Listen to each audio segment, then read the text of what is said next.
My name is Talia. My mother calls me Hope. Her hope.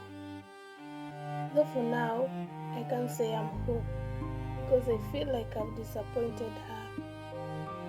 Recently, she was diagnosed with a very serious chronic cancer.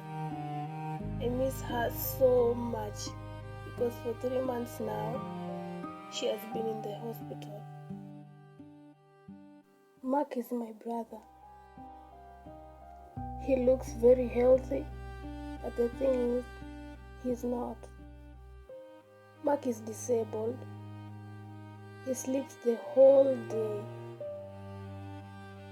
I feel pity for him, and each time I see him like this, I feel like shedding tears.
My family together.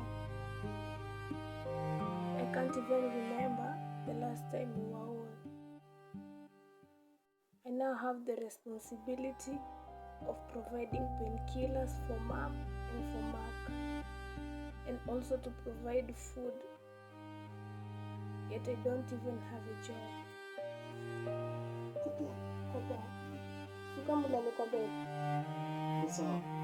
Kushuko saa hapo chini. Okay, so mimi natoka enda usiku na mama. Ndio mama mzima. Tafikisha ripoti. Alafu si nimekuachia kitu hapo kwa sufuria, ukisikia njaa utakula. Na wewe umekula? Mimi niko sawa. Sasa kipo jioni.